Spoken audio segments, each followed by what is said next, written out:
નમસ્તે મિત્રો, આ વિડીયોની અંદર આપણે એક ઈમેલ ડિસ્કસ કરવા જઈ રહ્યા છીએ અને એ છે Rajveer Sharma writes an email to the bank manager SBI Gandhinagar @gmail.com to issue a new chequebook. 5 માર્ક્સનો છે, એના અથવામાં રિપોર્ટ પૂછાય અને આ ધોરણ 11ની યુનિટ ટેસ્ટ 5ની અંદર પૂછાયેલો છે અને આગળ પણ બોર્ડની એક્ઝામ 10, 11, 12ની આવે ત્યારે ફાઇનલ એક્ઝામમાં મોસ્ટ ઇમ્પોર્ટન્ટ ઈમેલ છે એના અથવામાં રિપોર્ટ પૂછાય છે અને એ રિપોર્ટનો અલગથી વિડીયો બનેલો છે આ સ્પોર્ટ્સ ડે સેલિબ્રેશનનો, એટલે એ પણ તમે અલગથી જોઈ શકો. અત્યારે આપણે ઈમેલની ડિસ્કશન કરીએ છીએ.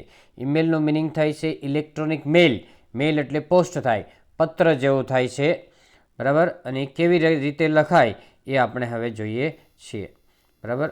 તો જુઓ કે ઈમેલ છે ફ્રોમ રાજવીર શર્મા @gmail.com. આ રીતે ફ્રોમ જે લખનાર છે એનું નામ આપેલું છે જ લખવાનું, ન આપ્યું હોય તો ગમે તે બનાવીને ઈમેલ એડ્રેસ લખવાનું. ટુ કરીને SBI ગાંધીનગર @gmail.com લખવાનું અને PCC 2 ડોટ કરીને બાજુમાં ખુલ્લા મૂકી દેવાના. પછી 28 ડિસેમ્બર 2020 છે. સબ્જેક્ટ છે two issue a new chequebook, એટલે નવી ચેકબુક ઇસ્યુ કરવા માટે આપણે વિનંતી કરીએ છીએ કે સર, એટલે સંબોધન કર્યું છે કે my name is Rajveer Sharma. મારું નામ છે રાજવીર શર્મા. આઈ એમ સ્ટુડન્ટ ઓફ TYBA. હું 3rd યર બેચલર ઓફ આર્ટ્સનો વિદ્યાર્થી છું. I have opened saving account in your bank. મેં તમારી બેંકની અંદર એક સેવિંગ એકાઉન્ટ ખોલેલું છે, બચત ખાતું. આઈ નીડ અ ચેકબુક, એટલે મારે ચેકબુકની જરૂર છે. I need to pay my fees by cheque. મારી ફીઝ એ ચેક દ્વારા ભરવી પડે એમ છે, ભરવાની જરૂર છે. નીડ પછી ટુ વાળું ક્રિયાપદ આવે છે, એટલે નીડ ટુ પે એટલે જરૂર છે. Please issue me the chequebook as early as possible. શક્ય એટલા વહેલી તકે મને તમે ચેકબુક ઇસ્યુ કરજો. માય એડ્રેસ ઇઝ, એટલે મારું એડ્રેસ છે A401 લક્ષ્મી અપાર્ટમેન્ટ, મોટા વરાછા, સુરત.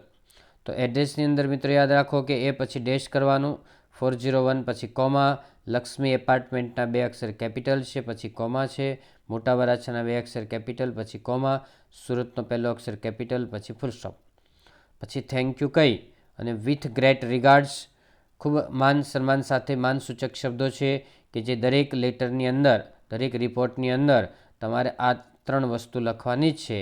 થેન્ક યુ, પછી વિથ ગ્રેટ રિગાર્ડ્સ અને રાજવીર શર્મા એ ઉપર આપેલું જે છે નામ એ જ લખવાનું છે.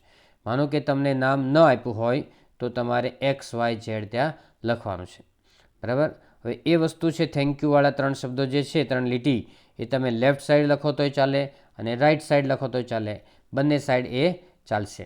બીજું જે ડેટ લખી છે 28 ડિસેમ્બર 2020, એમાં 28 પછી TH કરો. માનો કે ફર્સ્ટ હોય તો ST, સેકન્ડ હોય તો ND, થર્ડ હોય તો RD કરો તોય ચાલે, ન કરો તો ચાલે. એમાં વચ્ચે કોમા નથી કર્યું, કોમા કરો તોય ચાલે, ન કરો તોય ચાલે. પછી ત્રીજી રીતે આ બ્રિટિશ ઇંગ્લિશમાં લખાય, આ રીતે અમેરિકન ઇંગ્લિશમાં લખાય, બરાબર. ડિસેમ્બર 28, 2020 અમેરિકન ઇંગ્લિશમાં આગળ ડિસેમ્બર લખાય, ડિસેમ્બર 28, 2020, બરાબર. તો બંને રીતે ચાલશે. આ રીતે તમારે ઈમેલ લખવાનો છે. Okay, so that's all. Happy learning, happy sharing. Thank you very much.